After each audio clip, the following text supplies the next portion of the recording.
안녕하십니까? 진리횃불을 찾아오신 여러분들을 진심으로 환영합니다. 올 7월 서울 목동에서 저렴한 공공임대주택을 짓겠다는 행복주택 시범사업이 주민들의 반대로 인하여 무산이 되었습니다.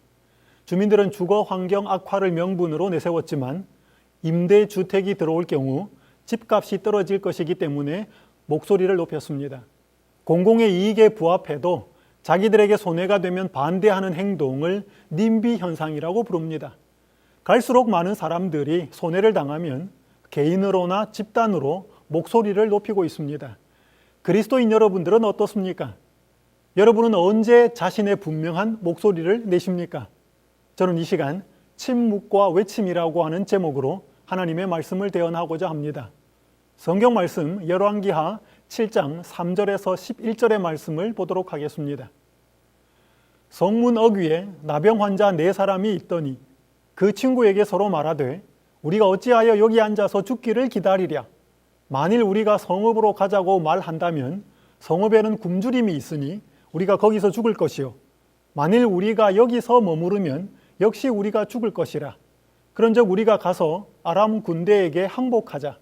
그들이 우리를 살려두면 살 것이요 우리를 죽이면 죽을 것이라 하고 아람 진으로 가려 하여 해질 무렵에 일어나 아람 진영 끝에 이르러서 본즉 그곳에 한 사람도 없으니 이는 주께서 아람 군대로 병거 소리와 말소리와 큰 군대의 소리를 듣게 하셨으므로 아람 사람이 서로 말하기를 이스라엘 왕이 우리를 치려하여 헷 사람의 왕들과 애굽 왕들에게 값을 주고 그들을 우리에게 오게 하였다 하고 해질 무렵에 일어나서 도망하되 그 장막과 말과 나귀를 버리고 진영을 그대로 두고 목숨을 위하여 도망하였습니다.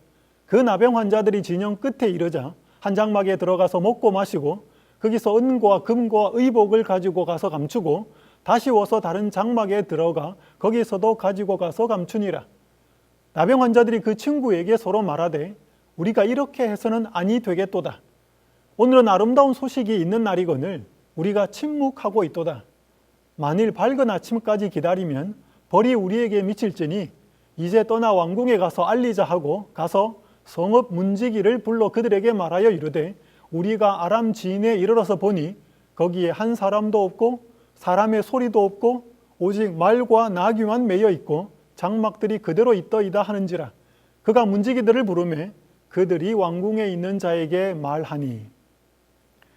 BC 850년경 아람 왕 베나닷이 북방 이스라엘을 침략하고 사마리아 성을 포위하였습니다. 그 포위된 사마리아 성에는 식량이 떨어졌고 급기야 사람들은 자기 자식까지 잡아먹었습니다. 역사학의 아버지로 불리는 고대 그리스 역사가 헤로도토스가 이런 말을 하였습니다. 평화 때는 아들이 아버지를 묻는다.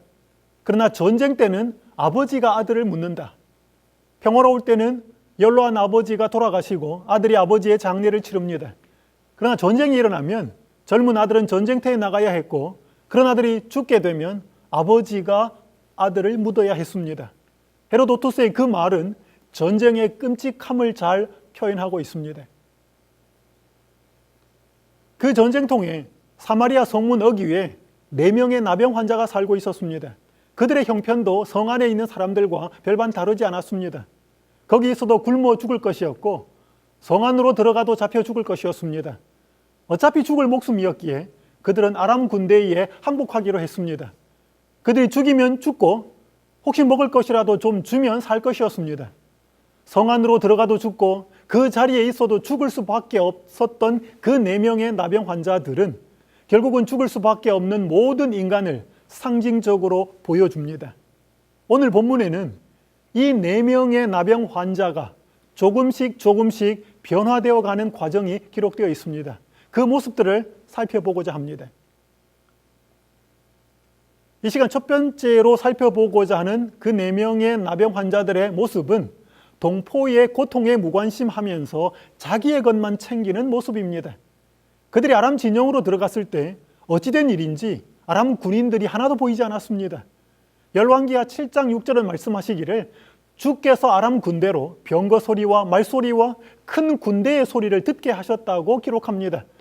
아람 군대는 이스라엘이 헷 사람과 애굽 사람의 용병을 고용하여 자신들을 공격하러 오는 줄 알고 겁이 나서 다 도망가 버렸습니다. 당시 전쟁에서 용병을 고용하는 일은 흔한 일이었습니다. 그러나 그때는 용병 때문이 아니라 하나님께서 이스라엘을 위해 특별한 일을 행하신 결과 때문이었습니다. 이스라엘이 무엇인가 잘하였기 때문이 아니라 하나님께서 아람 군대를 물러가도록 역사하셨기 때문이었습니다. 이처럼 사람이 아무것도 하지 않았지만 사랑의 하나님께서 사람을 위해 무엇인가 유익된 것을 행하시는 것을 우리는 은혜라고 부릅니다.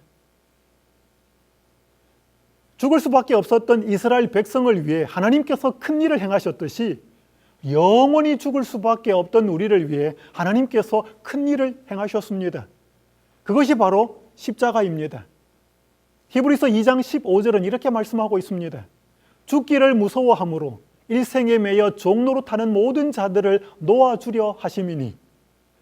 한 영감적인 책은 예수님께서 이루신 십자가의 놀랍고도 그 큰 일을 이런 감동적인 말로 묘사하고 있습니다. 비록 잃어버린 영혼이 단 한 사람뿐이라 할지라도 그리스도께서는 그 한 영혼을 위하여 죽으셨을 것이다. 하와가 선악과를 따먹고 남편인 아담에게 가지고 왔습니다. 그때 아담은 하와가 분명히 죽게 될 것을 알았습니다. 그렇다면 아담이 왜 선악과를 먹었을까요? 사랑스러운 그녀가 없는 세상에서 아담은 혼자 살 수 없을 것 같아서 죽으려고 먹었습니다. 그런데 그때 만약 아담이 아내가 준 그 선악과를 먹지 않았더라면 어떻게 되었을까요? 분명히 하와 혼자 죽게 되었을 것입니다. 그렇다면 하와 혼자 죽게 되었을 때 예수님은 그 하와를 위해서 무엇을 하셨을까요?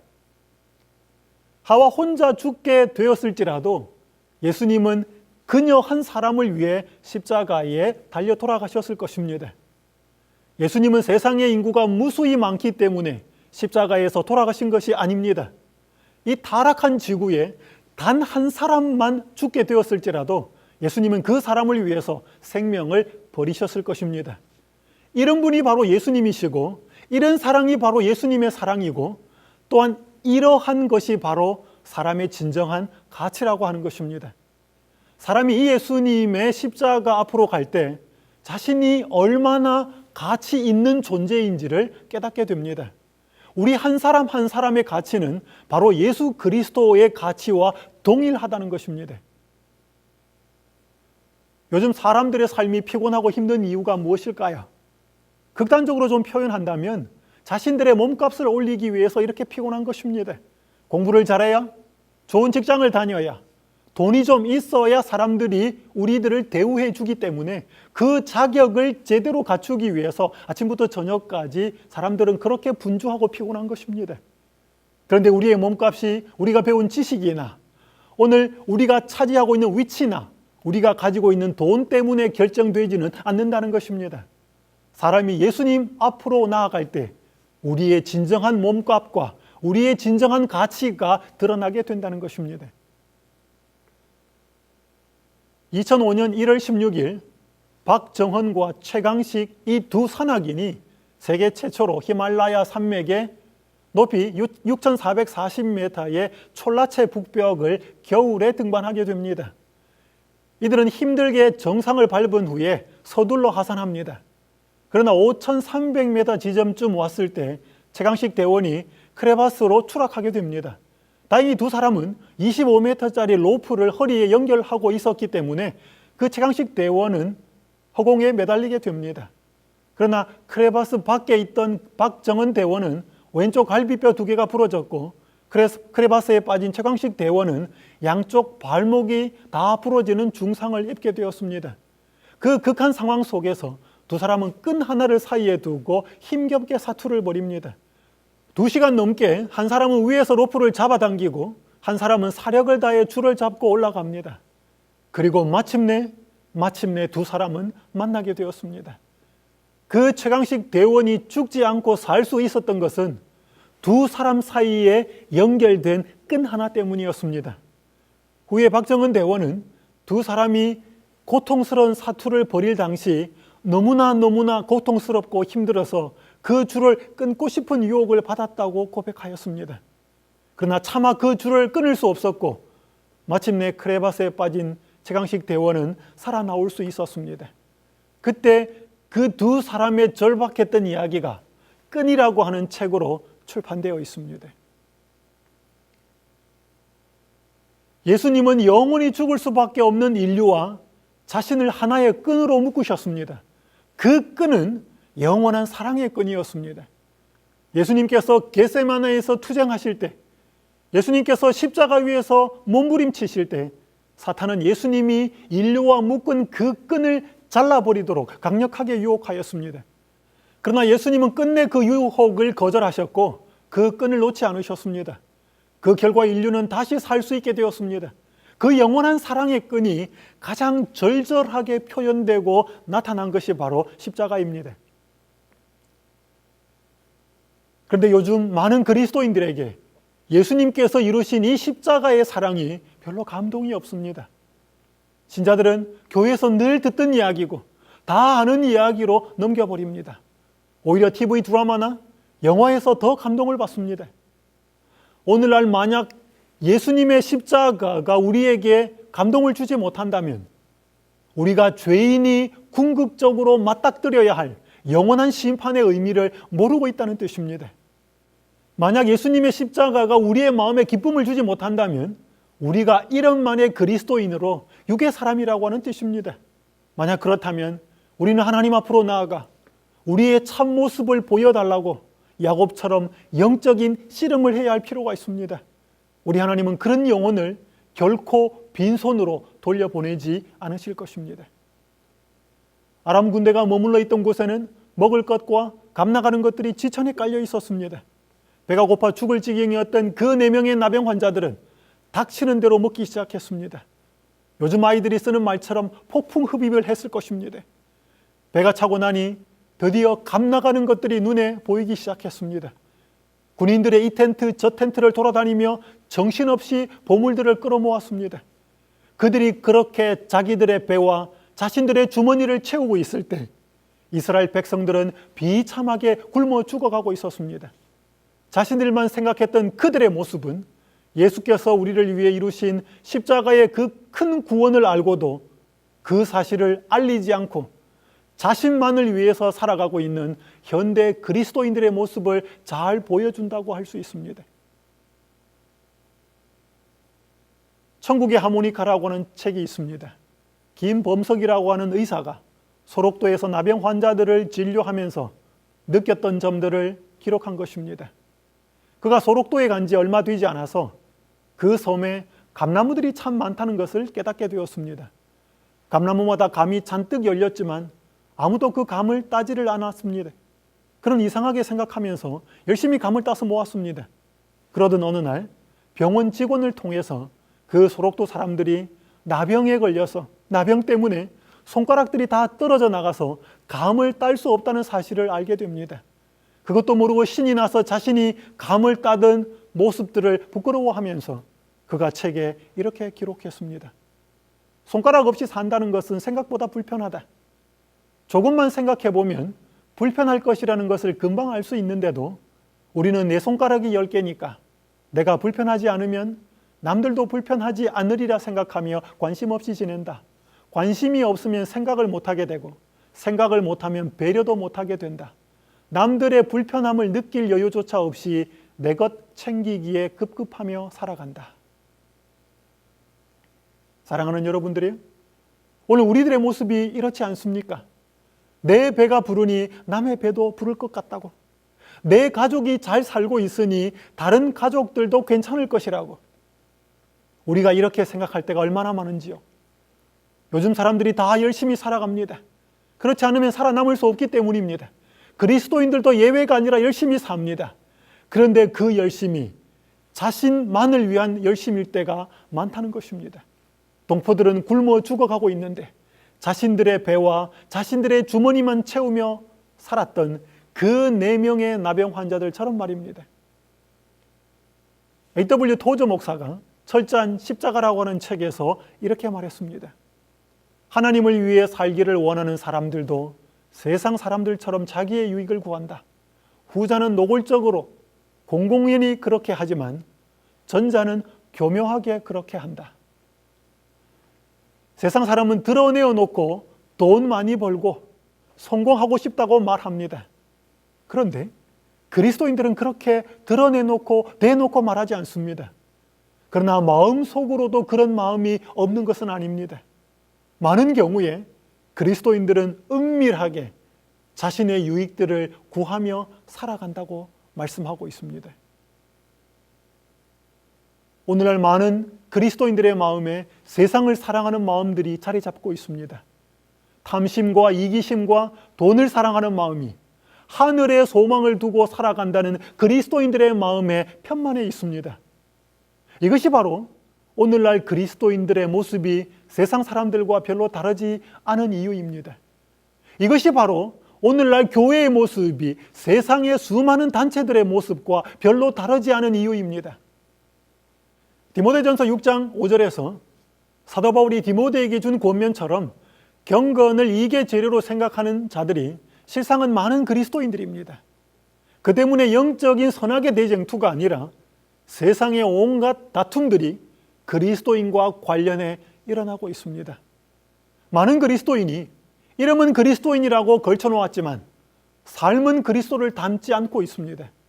그러한 신자들의 마음에 온전한 변화가 일어나지 않는다면 이 세상이 불로 멸망될 때 그들은 불행히도 함께 멸망당할 수밖에 없을 것입니다. 이 시간 두 번째로 살펴보고자 하는 4명의 나병 환자들의 모습은 성령을 통해서 거룩하게 깨달음을 얻는 모습입니다. 열왕기하 7장 9절은 이렇게 말씀합니다.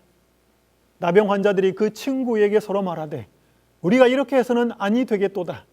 오늘은 아름다운 소식이 있는 날이거늘 우리가 침묵하고 있도다. 만일 밝은 아침까지 기다리면 벌이 우리에게 미칠지니 이제 떠나 왕궁에 가서 알리자 하고, 배가 터지도록 먹고 주머니가 삐져나오도록 챙겨 넣던 그들이 갑자기 심각해지기 시작했습니다. 그리고 서로에게 말했습니다. 우리가 잘못하고 있다. 오늘은 아름다운 소식이 있는 날인데 우리가 침묵하고 있다. 그들이 동시에 자신들의 잘못을 깨닫기 시작했습니다. 성령께서 역사하신 결과였습니다. 사람의 변화는 성령의 깨닫게 하시는 역사에서부터 출발합니다. 많은 그리스도인이 성령의 역사를 오해합니다. 성령이 임하시면 방언을 하고 귀신을 쫓아내고 신비한 경험들을 하게 된다고 생각합니다. 그런 것들을 체험하는 것이 성령과 무관하지는 않겠지만 그런 경험만이 성령 받은 것은 아니라고 하는 것입니다. 성령이 임하면 조용하지만 분명하게 자신의 죄와 허물들을 보게 됩니다. 성령이 임하시면 자신의 삶이 자기가 이때까지 얼마나 이기적으로 살고 있는지를 깨닫게 됩니다. 그래서 자신의 죄를 하나님 앞에 내어놓고 진심으로 주께 돌아가는 회개를 하게 된다는 것입니다. 이것이 바로 오해할 수 없는 성령께서 역사하시는 순간입니다. 사도행전 2장 37절은 이렇게 말씀합니다. 저희가 이 말을 듣고 마음에 찔려 베드로와 다른 사도들에게 물어 가로되 형제들아 우리가 어찌할꼬 하거늘. 그 당시 사람들의 이러한 고백은 성령의 역사 없이는 불가능한 고백이었습니다. 따라서 오늘날 그리스도인들에게 절대적으로 필요한 것이 있다면 바로 그것은 성령입니다. 우리가 올바른 그리스도인이 되기 위해 하나님보다 자신을, 하늘보다 세상을 위해 살고 있는 우리 자신의 모습을 똑똑히 볼 수 있도록 하기 위해 우리는 성령을 간구해야 합니다. 하나님은 그러한 기도에 신속하게 응답해 주실 것입니다. 작년 어느 날 초등학교 5학년이던 제 둘째 아들이 학교에 갔다 오더니 손을 깨끗이 씻기 시작했습니다. 둘째 아들은 샤워를 잘해도 손은 잘 씻지는 않았습니다. 세면대에 손을 씻으러 가면 물을 틀어놓고 손 한 번 적시고 꺼냅니다. 그리고 뗏물이 줄줄 흐르는 그 손으로 화장실 전원 스위치를 끕니다. 한동안 아들이 그랬더니 그 전원 스위치 주변이 때국물 자국으로 새까맣게 변했습니다. 손을 깨끗하게 씻으라고 아무리 말을 해도 별 소용이 없었습니다. 그런데 그날은 달랐습니다. 이유가 이랬습니다. 그날 학교에 보건소에서 몇 사람이 나왔다고 했습니다. 학생들에게 기계 하나를 보여주면서 아이들의 양손을 넣게 했답니다. 그러면 위에 달린 그 모니터에 손 모양이 나타났는데 하얗게 보이는 부분이 세균이라고 설명을 해 주었습니다. 제 둘째 아이가 손을 넣었을 때 손 일부가 아니라 손 전체가 하얀색으로 변했답니다. 그것을 보고 아들은 충격을 받았습니다. 자기 손에 세균이 정말로 많다는 것을 눈으로 확인하게 된 것입니다. 눈으로 확인한 순간부터 아들은 열심히 손을 씻기 시작했습니다. 제 아들이 그 기계에 손을 놓고 나서 손이 더 더러워진 것이 아니었습니다. 손의 상태는 그 기계에 넣기 전이나 후나 똑같았습니다. 그런데 전에는 정확하게 볼 수 없었던 손의 상태를 기계를 통해서 확실하게 제대로 보게 된 것입니다. 우리에게 성령이 임하시면 우리가 더 나쁜 죄인이 되는 것이 아닙니다. 우리가 더 이기적인 존재가 되는 것이 아닙니다. 만약 우리에게 성령이 임하시면 사람의 눈이나 세상의 눈으로 보던 자신의 모습을 예수님의 눈으로 보게 되는 것입니다. 그때 우리는 그리스도인이라고 하는 이름을 가지고는 있지만 자신을 위해서 살고 세상을 위해서 사는 진정한 이기적인 모습으로서의 자신을 보게 된다는 것입니다. 우리가 사람의 눈으로 자신을 보게 되면 크게 나쁜 짓을 하지 않고 교회에 나와 예배 잘 드리며 살고 있고 그렇게 살고 있으니 꽤 괜찮은 신앙인처럼 보입니다. 그러나 만약 우리가 예수님의 눈으로 성령께서 우리를 보시는 것처럼 보게 된다면, 그래서 그렇게 우리를 살펴본다면 우리가 얼마나 이기적인 사람인지, 우리가 얼마나 교만한 사람인지 깨닫게 됩니다. 율법의 의로는 전혀 흠을 발견할 수 없었던 사도 바울이 자신을 죄인 중에 괴수라고 고백했던 이유가 바로 그 때문이었습니다. 요즘 많은 그리스도인들에게 진실한 마음에서 우러나는 슬픔이 별로 없습니다. 성령이 역사하시는 애통이 별로 나타나지 않습니다. 이 세상은 슬픈 것을 복으로 여기지 않습니다. 오히려 웃고 떠들고 기뻐하는 것을 복으로 여깁니다. 요즘 그리스도인들에게 깊이 죄를 깨닫는 역사가 안 나타나는 것은 아니지만 참 복이 드물게 나타납니다. 우리 가운데 성령이 크게 역사하지 못하기 때문입니다. 성령에게 문제가 있기 때문이 아니라 우리에게 문제가 있기 때문입니다. 깊은 회개의 역사가 일어나지 않는 것은 많은 그리스도인이 세상 사람들과 별반 다르지 않게 살아가고 있기 때문입니다. 성령께서 임하시자 4명의 나병 환자들은 자신들의 행위가 악하다는 사실을 깨닫게 되었습니다. 그리고 자신들이 침묵하고 있다고 고백했습니다. 그들이 지천에 깔린 음식들과 귀한 보물들을 챙기면서 과연 침묵했을까요? 그들은 침묵할 수 없었고 침묵하지도 않았습니다. 그들은 신이 나서 환호성과 고함을 질렀을 것입니다. 그들이 흥분해서 끊임없이 말을 했음에도 불구하고 왜 그들은 자신들이 침묵하고 있다고 고백했을까요? 그것은 아무리 말을 많이 하더라도 반드시 해야 할 말을 하지 않는다면 침묵하는 것과 같기 때문입니다. 우리가 아무리 말을 많이 하고 살더라도 반드시 전해야 할 말을 전하지 않으면 그것은 침묵하는 것과 같습니다. 하나님께서 이스라엘을 위해 큰 일을 행하셨지만 그들은 자신들만 챙기고 있었습니다. 그때 그들의 동포들은 비참한 상황 가운데서 굶어 죽어가고 있었습니다. 그들은 그 소식을 동포들에게 알리지 않는 것을 죄라고 하는 사실로 깨닫게 되었습니다. 그 진리를 알리지 않으면 자신들에게 화가 미칠 것 같은 두려움이 들기 시작했습니다. 오늘날 우리에게 이런 성령의 역사가 필요합니다. 오늘날 우리 교회에 이런 회개의 역사가 필요합니다. 얼마 전에 권위 있는 한 기독교 잡지에서 목사님들을 대상으로 한 설문조사를 하였습니다. 교회에서 제일 불편하고 무서운 사람이 누구입니까? 목사님들의 대답이 재미있었습니다. 3위가 신학 공부를 한 장로입니다. 2위는 철야 기도를 잘 하는 사람입니다. 1위는 40일 금식 기도하는 사람입니다. 신학 공부, 철야기도, 금식기도, 이러한 것들은 우리들을, 신자들을 영적으로 성장시키는 도움을 주는 것들입니다. 그런데 이런 경험을 한 신자들이 왜 교회에서는 부담스러운 존재가 될까요? 그런 신자의 상당수가 자신을 살피는 삶을 사는 대신에 남을 정죄하는 신앙을 하고 있기 때문에 그렇습니다. 사랑하는 진리횃불 가족 여러분, 우리가 진실하게 자신의 삶을 돌아볼 수 있도록 성령의 역사를 간구하십시다. 그래서 우리의 삶이 겉보기에 좋은 삶이 아니라, 다른 사람과 비교해서 만족하는 신앙이 아니라, 예수님을 위해 살고 하나님의 나라를 위해서 사는 참으로 변화되는 회개를 경험할 수 있는 삶이 되었으면 좋겠습니다. 자신들의 배와 주머니만을 채웠던 그 4명의 나병 환자들에게 일어났던 성령의 역사가 여러분과 저에게도 임할 수 있기를, 일어날 수 있기를 간절히 바랍니다.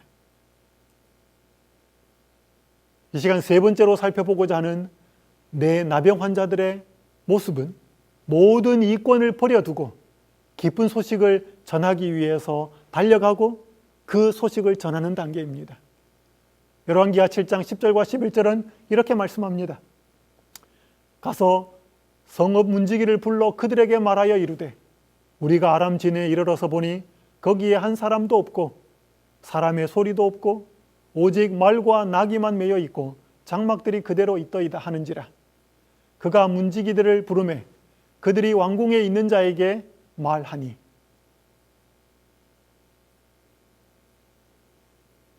드디어 그들이 음식도 보물도 다 버려두고 사마리아 성으로 달려갔습니다. 그들이 발견한 기쁜 소식을 전하기 위해서였습니다. 그러나 그들이 아람 진영을 떠나는 것은 결코 쉽지 않았습니다. 지천에 깔린 보물들을 포기해야 했기 때문이었습니다. 이처럼 진정한 그리스도인이 된다는 것은 예수님 때문에 우리가 이 세상에서 누릴 수 있는 안락한 삶을 기꺼이 포기하는 것을 의미합니다. 예수님은 이런 백성을 위해서 이 세상이 줄 수 없는 영원한 상급으로 갚아주실 것입니다. 그들이 사마리아 성으로 가서 그 기쁜 소식을 전하는 것은 쉽지 않았습니다. 왜냐하면 그들은 나병 환자들이었기 때문입니다. 그들은 일반인들과 접촉이 금지되어 있었습니다. 그럼에도 불구하고 그들은 자신들이 발견한, 자신들에게 일어난 놀라운 소식을 그들을 환영하지 않는 사람들에게로 달려갈 수밖에 없었습니다. 많은 신자들이 그리스도인으로 산다는 것은 쉽지 않은 것이라고 말합니다. 맞습니다. 이 악한 세상에서 그리스도인으로 사는 것은 결코 쉽지 않습니다. 그래서 마태복음 7장 13절과 14절은 말씀하시기를 좁은 문으로 들어가라. 멸망으로 인도하는 문은 크고 그 길이 넓어 그리로 들어가는 자가 많고 생명으로 인도하는 문은 좁고 길이 협착하여 찾는 이가 적음이니라. 우리가 가고 있는 길이 극기의 길이며 자아를 십자가에 못 박는 길임을 우리는 반드시 기억해야 합니다. 우리는 넓은 길을 가고 있는 것처럼 모든 것이 우리의 삶에 편안하게 평탄하기를 기대하지 말아야 합니다. 그러나 믿음의 길이 비록 힘이 들고 어렵지만 그 길은 예수께서 먼저 가신 길이고 예수님이 동행하는 길이기 때문에 우리가 그분을 바라볼 때 기쁨으로 그 길을 갈 수 있게 됩니다. 사랑하는 여러분들이시여, 여러분은 어떤 일에 침묵하고 어떤 일에 목소리를 높이십니까? 예수님은 자신이 모욕을 당하실 때 침묵하셨습니다. 그러나 하나님의 성전이 더럽혀지고 그분의 이름, 하나님 아버지의 이름이 훼손당할 때 예수님은 목소리를 높여 말씀하셨습니다. 예수님은 사랑하는 백성들의 구원을 위해서는 목소리를 높이셨습니다. 그리스도를 따르는 우리 역시 이 땅에서 억울하고 뭔가 손해를 당할 때 우리는 목소리를 높이지 말아야 합니다. 오히려 믿음의 눈으로 더 멀리 바라보면서 하나님께 모든 것을 맡기며 차라리 손해보는 쪽을 택할 수 있어야 합니다. 그러나 하나님을 위해서는, 하나님 나라를 위해서는, 구원받아야 할 이 땅의 수많은 영혼들을 위해서는 진실한 그리스도인들의 목소리를 높여야 합니다. 변화된 그 4명의 나 환자들이 달려가서 목소리를 높이고 말했던 것처럼 말입니다. 사랑하는 진리횃불 가족 여러분, 여러분은 지금 어느 단계의 신앙생활을 하고 계십니까? 사람들의 고통에 무관심하면서 내 것, 자신의 것만 챙기면서 이기적으로 살고 있지는 않으십니까? 성령을 통해서 예수님께서 이루신 놀라운 일과 그 은혜를 대하는 자신의 삶이 이기적이라는 사실을 깨달으며 살아가고 계십니까? 그래서 자신을 희생하며 하나님을 위해 구원받아야 할 영혼들을 위해서 자신이 해야 할 일을 감당하며 살아가고 계십니까? 그 4명의 나병 환자들에게 일어났던 그 변화가 말씀을 사모하는 진리횃불 가족 모두의 변화가 되시기를 간절히 바랍니다. 오늘 말씀을 들으시고 자료가 필요하시거나 설교 원고가 필요하신 분들은 진리횃불로 연락을 주시기 바랍니다. 감사합니다. 진리횃불 웹사이트에는 이 시대를 위한 하나님의 말씀이 준비되어 있습니다. 다음과 같은 성경 연구 자료를 통해서 하나님을 더 깊이 만나게 되길 간절히 바랍니다.